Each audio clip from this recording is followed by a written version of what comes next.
what else can he look to do to mitigate this recurrent spinal pain? Yeah, the $1 million question, I would say. Yeah. For so many people. Other than getting more surgery. Mm-hmm.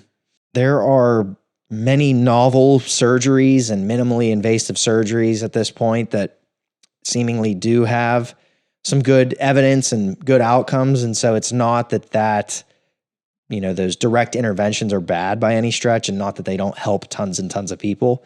It's just that, again, given Eric's situation, it seems as though there are other ways to approach this. Yeah. And so one of the ways that helps me look at a lot of this is just by hearing some different physiotherapists, different PTs, different even orthopedic surgeons sort of talk about this. There's one PT in particular. His name is Greg Lamont. Okay. Greg Lamont. I don't know how he says it, but the analogy with pain in general, and especially low back pain, is, this analogy is seemingly exists for a lot of things in life, but you have to look at pain as if it's this cup.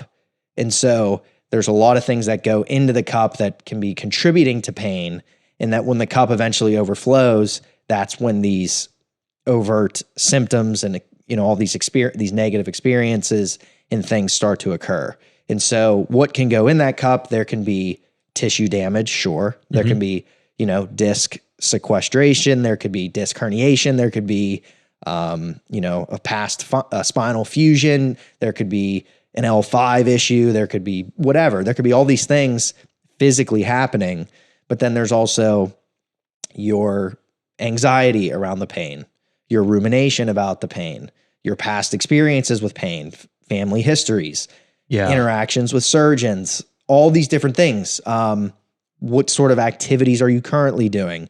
Not enough activity, too much activity. And so you see that by the time you factor in all those things, it's very hard to say, oh yeah, it's just one of these things that's causing the issues. Yes, it may have sort of stemmed from something that they found on imaging that, yes, it's not that the biomedical results it's not that they don't mean anything.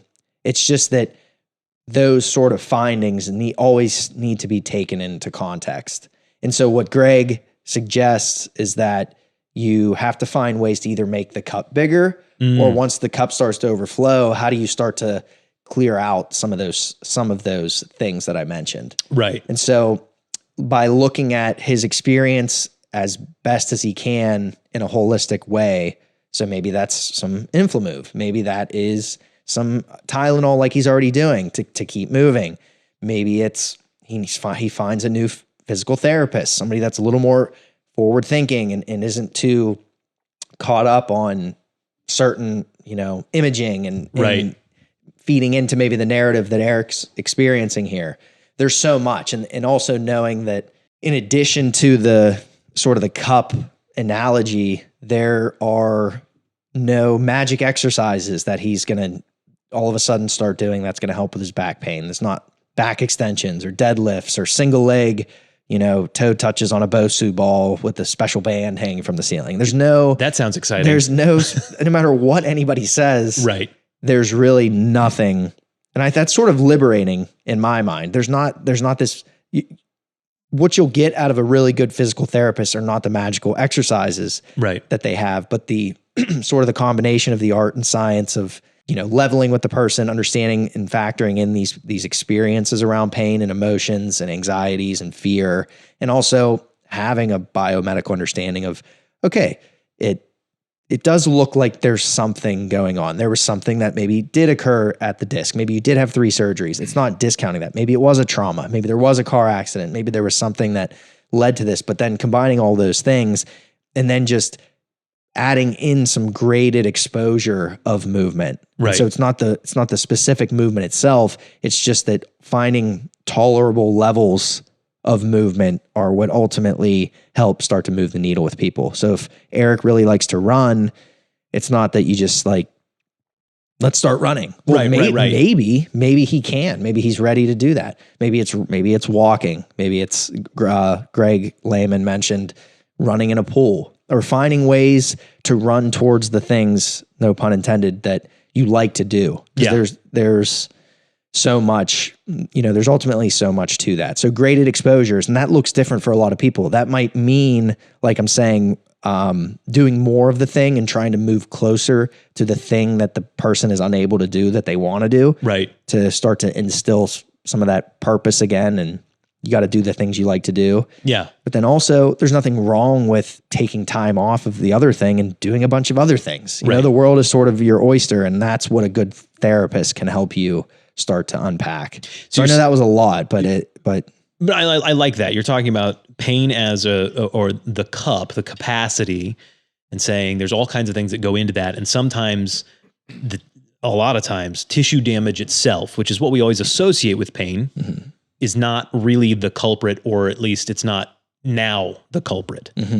That stress and anxiety and fear and too much activity and too little activity and all those things go in there. And so if you could take some of that out, if you can start moving when you're not moving, or stop moving, stop doing the the warehouse work that is causing you to be sore at the end of the day, whatever it is, if you can change some of that, your attitude around the pain, that can all work together, along with having movement as a part of recovery for the purpose of moving toward what it is you want to do. Yeah. If you like fishing, you should be able to go fishing. And if that means you need to start exercising more, and maybe you need to take a little bit of Tylenol on the days that you go fishing, don't stop fishing because you're afraid of the Tylenol. Right. That the whole point is go back to life. Right. That's a perfect way to summarize it, I would say. And the issue that sometimes people will have, or even maybe Eric is hearing us talk about this, well, what in the world do you guys know? I mean, you don't know how bad how much this has irritated me. Right. You don't understand the interactions that I have with my surgeon.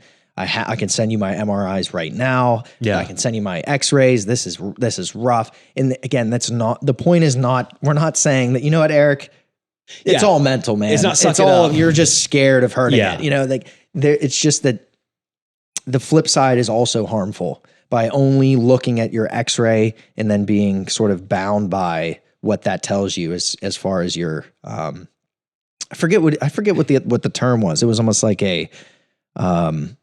you pause your life based. It's like a biographical pausation. So it's like you get this diagnosis, or you have this, MRI, and it shows that you might need another surgery, or this surgery didn't work. And so then you just put everything on pause until the next surgery or the next thing makes it better, so that you can go do the things. You almost have to just you have to press play now and start drifting towards the things that you mentioned that give you ultimately the purpose.